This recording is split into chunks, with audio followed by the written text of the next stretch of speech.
नमस्कार दोस्तों, Samco fund house के माध्यम से एक नया एनएफओ जारी किया गया है जो कि स्मॉल कैप सेगमेंट का है। नाम है सैमको स्मॉल कैप फंड। इसमें पैसा लगाना चाह रहे हैं तो ये वीडियो आप देख लीजिए। बेसिकली इसमें जो पूरा फोकस किया जाएगा ना, वो स्मॉल कैप कंपनीज को किया जाएगा। अब जो इसका बेंचमार्क होने वाला है वो निफ्टी स्मॉल कैप 250 इसका बेंचमार्क होने वाला है। यानी निफ्टी में जो स्मॉल कैप की 250 कंपनियां हैं उनमें से ही कंपनियां पिक करी जाएंगी इस पर्टिकुलर स्कीम में। और जब भी इसको ट्रैक किया जाएगा तो वो जो इसका बेंचमार्क है उसके परफॉर्मेंस के बिहाफ पे इसके परफॉर्मेंस को ट्रैक किया जाएगा। अब स्मॉल कैप है तो स्मॉल कैप में थोड़ा रिस्क ज़्यादा होता है क्योंकि ऐसी कंपनियां होती हैं जो अभी ग्रो कर रही हैं, तो एक ना एक दिन ये ग्रो करके कुछ तो मर जाती हैं, कुछ मिड कैप में चली जाती है और कुछ लार्ज कैप में चली जाती है। तो पोटेंशियल तो बहुत होता है क्योंकि बहुत फास्ट ग्रो करती हैं, लेकिन जब मार्केट अच्छा नहीं चलता ना, बियरिश फेज होता है, तो ये गिरती भी बहुत तेजी से है। तो यहाँ कैपिटल का थोड़ा सा आपके पास रिस्क हमेशा बना रहता है।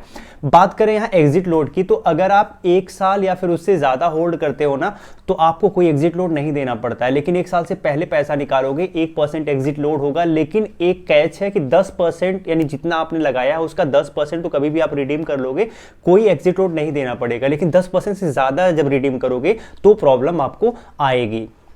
इसके साथ 28 नवंबर तक आप इसमें अप्लाई कर सकते हैं। 28 नवंबर के पहले आप अप्लाई कर लीजिएगा। वीडियो के डिस्क्रिप्शन में लिंक है, वहां से इजीली आप अप्लाई भी कर सकते हैं। एक्सपेंस रेशियो अप टू 2.25% रहेगा क्योंकि एक्टिव स्कीम है। तो एक्टिव स्कीम में क्या होता है, फंड मैनेजर को ज़्यादा एफर्ट लगाना पड़ता है अपने बेंचमार्क को बीट करने के लिए। तो हमेशा स्टॉक बाई करता है, सेल करता है, इस तरीके से, तो उसके चार्जेस थोड़े से बढ़ जाते हैं। तो थोड़ा सा यहाँ एक्सपेंस रेशियो ज़्यादा होगा। लेकिन जैसे स्कीम के पास ज़्यादा पैसा आने लगेगा तो एक्सपेंस रेशियो भी धीरे धीरे कम होने लगेगा। तो ये एक अच्छी चीज़ आपके साथ होने वाली है।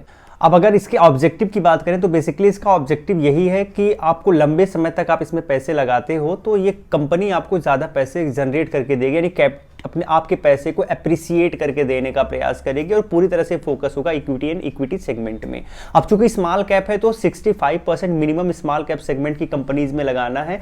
बाकी की जो 35% है, अगर वो चाहे तो लार्ज कैप, मिड कैप, इन सब में मिला के लगा सकते हैं, इक्विटी में लगा सकते हैं। अगर उनका इक्विटी में लगाने का मूड नहीं है तो डेट में लगा सकते हैं। इवन अगर चाहे तो मनी मार्केट इंस्ट्रूमेंट में भी ट्राई कर सकते हैं। इस तरीके की कोई बाध्यता नहीं होती, लेकिन 65% की बाध्यता होती है। इस फंड को मैनेज करने की जिम्मेदारी उमेश कुमार मेहता को दी गई, अपनी टीम के साथ इसको मैनेज करेंगे। अब एक चीज आपको जानना है किसके लिए ये जरूरी हो सकता है। तो अगर आप पहले से म्यूचुअल फंड सेगमेंट में निवेश कर रहे हैं लेकिन आप चाहते हैं थोड़ा सा कुछ ऐसे फंड में निवेश करना जो आपको बहुत रैपिड ग्रोथ दे, तो ये स्कीम हो सकती है। क्योंकि स्मॉल कैप है तो यहाँ ग्रोथ आपको ज्यादा मिल सकता है, बट वही मैंने बताया कि मार्केट डाउन होने पर गिरता भी बहुत ज्यादा है, तो पोर्टफोलियो थोड़ा सा आपका रिस्क में भी रहता है। साथ ही अगर इसमें आप निवेश करना चाहते हैं तो कम से कम अप्रॉक्स 10 वर्ष का आपका विजन होना चाहिए। 10 वर्ष तक अगर आपको पैसे लगा के रखना है और SIP ज्यादा बेटर है, तो अगर आप वो सारी चीजें आप करके कर पाओ तो ज्यादा बेटर है। अगर आपकी ये 40-45 से ज्यादा है तो इसमें पैसे लगाने से आपको बचना चाहिए, आपको अदर विकल्प का तलाश करना चाहिए। साथ ही अगर रिस्क एपेटाइट की बात करें तो जिसका रिस्क एपेटाइट बहुत ज्यादा हाई है वही इस स्कीम की तरफ आए, अदरवाइज यहाँ बहुत ज्यादा रिस्क है तो आपका कैपिटल हमेशा रिस्क में बना रहता है।